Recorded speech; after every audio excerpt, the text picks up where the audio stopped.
মই ধেমাজিৰ পৰা আহিছোঁ। মোৰ নাম ৰঞ্জনী, মই ধেমাজি মণ্ডলী হয়।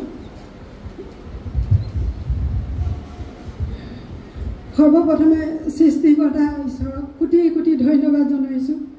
দ্বিতীয়তে আমাক যি আন্ধাৰৰ পৰা পোহৰৰ বাট দেখুৱালে সেই মহান গুৰু পিতা আৰু গুৰুমাক কোটি কোটি সেৱা জনাইছোঁ। তৃতীয়তে আমাৰ ইয়াত যিমানবিলাক প্ৰভুৰ বিশ্বাসী ডাক ডাকি আহিছে, আজি সকলোকে প্ৰভু যীশু মধুৰ নামত নমস্কাৰ জনাইছোঁ। আজি মই এটা জীৱন্ত সাক্ষ্য দিবলৈ আহিছোঁ। প্ৰভু, মই যোৱা দেওবাৰ দিনা একদম ৰাতিপুৱাৰ সময়ত এটা সপোন দেখিছোঁ। মোৰ ঘৰৰ পশ্চিম ফালে ঈশ্বৰ নীলা ভগা ইমান ধুনীয়া ডাৱৰৰ মাজত ঈশ্বৰক মই দেখা পাইছোঁ। নেক্সট দিনা ৰাতিপুৱা সোমবাৰ দিনা মোৰ এখন সৰু দোকান আছে, মই দোকানত গৈছোঁ।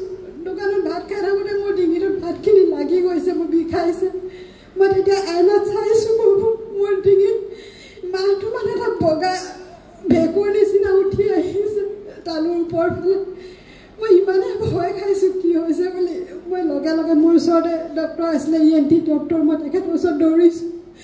ছাৰক মই গৈছোঁ, মই ইমানেই পেচেণ্ট, মই সোমাব নোৱাৰিলোঁ, মই শান্তি পোৱা নাই।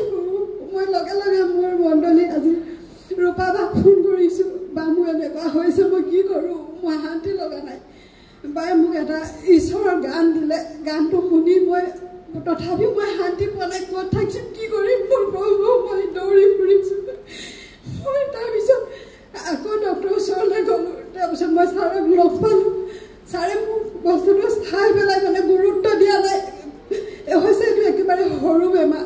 কিন্তু মোৰ তেতিয়া ভয় লাগিছে। ছাৰে যেতিয়া গুৰুত্ব দিয়া নাই, সেইজন ছাৰে মোক আগতে এবাৰ কৈছিলে, যেতিয়া কেঞ্চাৰ হয় এনেকুৱাকৈ ভেঁকুৰ হৈ উঠি আহে বুলি মোক কৈছিলে। মোৰ ইমানেই ভয় লাগিছে। মই খাব পাৰিছোঁ, মই কিবা কৰিব পাৰিছোঁ, কাৰোবাক কথা ক'ব পাৰিছোঁ, মই একো ক'ব পৰা নাই। লগে লগে মই দীপেনক ফোন কৰিছোঁ, দাদা মোৰ এনেকুৱা হৈছে, মই কি কৰোঁ, মই ডক্টৰৰ ওচৰত যাম নেকি? দাদাই কৈছে নালাগে, ঈশ্বৰক বিশ্বাস কৰা, সুস্থ হ'ব। মই মোৰ মণ্ডলী ৰূপা বা আজি লখিমপুৰৰ দীপা বাকো ফোন কৰিছোঁ, মই শান্তি পোৱা নাই, থাকিব মই ক'ত আছোঁ মই নিজে নাজানো। মই তাৰপিছত ঘৰলৈ সোনকালে দোকান বন্ধ কৰি গুচি গ'লোঁ। একো নোখোৱা নোখোৱাকৈ মই গা পা ধুই মই বাইবেল লৈ আজি গীত গান লৈ মই পঢ়ি গৈছোঁ। গোটেই ৰাতি মোৰ নে টোপনি নে ভোক, মোৰ একো নাই। মই গোটেই ৰাতি কিতাপ পঢ়িছোঁ। ৰাতিপুৱা পোহৰ সময়ত মই 5টা বজাত অকণমান শুইছোঁ। লগে লগে এটা পোহৰ আহি মোৰ বিচনা কাষত হাউত হাউতকৈ দুবাৰ ঘূৰি ঘূৰি গুচি গৈছে। তাৰপিছত মই ইমানে জিলমিল কিবা বিজুলী তৰা কি দেখিছোঁ মই গম নাপাওঁ।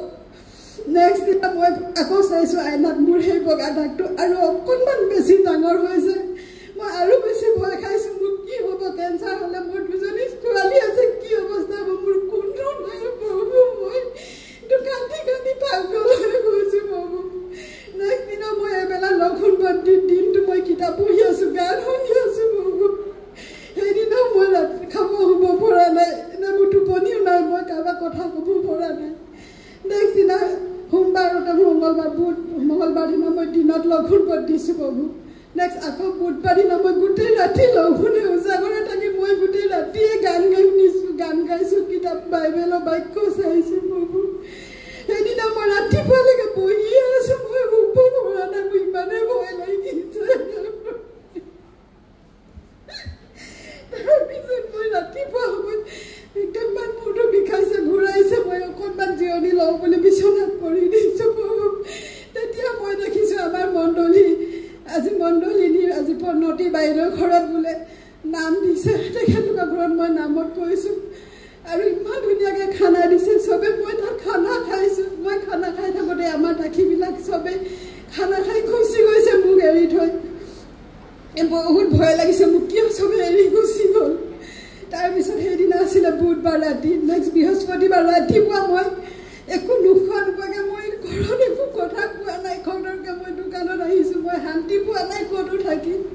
আকৌ মই ছাৰৰ ওচৰত গৈছোঁ, ছাৰ আপুনি মোক ভালকৈ কওক, মোৰ যদি কেঞ্চাৰ হৈছে মোক কওক, ভয় খাব নালাগে, মই ভয় নকৰোঁ। এনেকৈ কৈ মই গোটেই দিনটো আজি ৰূপাবাই মোক এটা গান দিছিলে, মই দিনে নিশাই সেই গানটোকে মই শুনি থাকোঁ। যেতিয়া পৰীক্ষা আহিব তুমি ভয় নকৰিবা, সাহসেৰে যুঁজিবা, এই গানটোৱে মোৰ জীৱনৰ ভংগী। মই এনি টাইমে শুনিব ধৰিলোঁ। তাৰ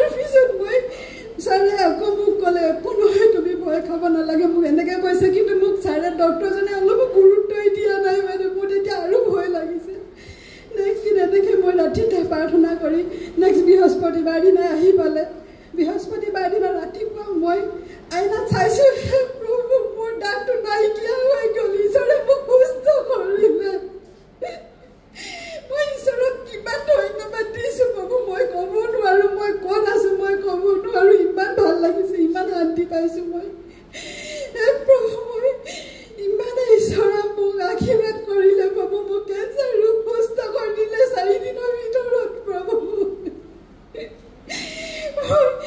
ক'ব নোৱাৰা হৈ আছিলোঁ মই নেমু খাব পাৰিছিলোঁ শুব পাৰিছিলোঁ তাৰপিছত মই এনেকৈ শুক্ৰবাৰলৈকে থাকিলোঁ কালি শনিবাৰ দিনা মই ইমানে ভোক লাগিছে মই ক'ব নোৱাৰোঁ মই যি পাইছোঁ সেয়াই খাইছোঁ মই খাই মই ঘৰত গৈছোঁ মোৰ ছোৱালীজনী বাহিৰত থাকে মই তাইকো ফোন কৰিবলৈ পাহৰি গ'লোঁ মই ভাত খাই ইমানে টোপনি লাগিছে মই সুস্থ হ'লোঁ মই শুই গ'লোঁ ক'ব নোৱাৰোঁ আৰু দেখোঁ নেক্সট দিনা ৰাতিপুৱা মোক ছোৱালীজনীয়ে কৈছে তুমি কালি মোক কিয় ফোন নকৰিলা মই কৈছোঁ মই পাহৰি গ'লোঁ প্ৰভু তুমি মোক ইমান ডাঙৰ ৰোগৰ পৰা সুস্থ কৰিলা লগে লগে মই ঈশ্বৰক কৈছোঁ যে প্ৰভু মই ডক্টৰৰ ওচৰত যিমান পইচা খৰচ হ'ব মই ইমান দিব নোৱাৰিলেও মই পিতাই হাতত নিজৰ হাতেৰে মই পইচা 5,000 দিম বুলি মই লগে লগে আগ কৰি থৈছিলোঁ প্ৰভু আজি মই এয়া লৈ আহিছোঁ পিতাইক দিম বুলি আৰু এটা মোৰ সাক্ষ্য আছে বহু এয়া মোৰ জীৱনৰ সাক্ষ্য এয়াও আজি মোৰ ছোৱালীজনী মেট্ৰিক পৰীক্ষা হ'ব ইয়াত দাঁত বিষত পৰীক্ষা আগৰ দিনালৈকে কান্দি কান্দি আছিল 2 দিনৰ আগলৈকে ছোৱালীজনী বিষত থাকিব নোৱাৰিছিলে মই ভাবিছিলোঁ মই পিতাৰ ওচৰত এবাৰ নিব পৰা হ'লে মোৰ ছোৱালীজনী অন্ততঃ পৰীক্ষাটো ভালকৈ দিব পাৰিলেহেঁতেন এনেকৈ ভাবি থাকোঁতে মোৰ মনলৈনি পণিতা বাইদেউ ফোন কৰিলে পিতাই আহিছে তুমি ক'ত আছা বুলি ক'লে মই একদম দৌৰি গ'লোঁ পিতাইৰ ওচৰলৈ গৈ ছোৱালীজনীক লৈ গ'লোঁ দীপেন দা ইন্দ্ৰ দা পিতাই গোটেইকেইজন গৈছিলে প্ৰণতি বাইদেউৰ ঘৰত পিতাই ভৰিত ধৰি সেৱা কৰি ছোৱালীজনী ঘৰ পাই গ'ল লগে লগে তাত বিষ শেষ হৈ গ'ল প্ৰভু ছোৱালীজনীয়ে ধুনীয়াকৈ পৰীক্ষা দিব পাৰিলে ষ্টাৰ মাৰ্ক লৈ তাই ৰিজাল্ট হ'ল মই বহুত বহুত ধন্যবাদ দিছোঁ প্ৰভু ঈশ্বৰক এয়া মোৰ জীৱনটো সাক্ষ্য প্ৰভু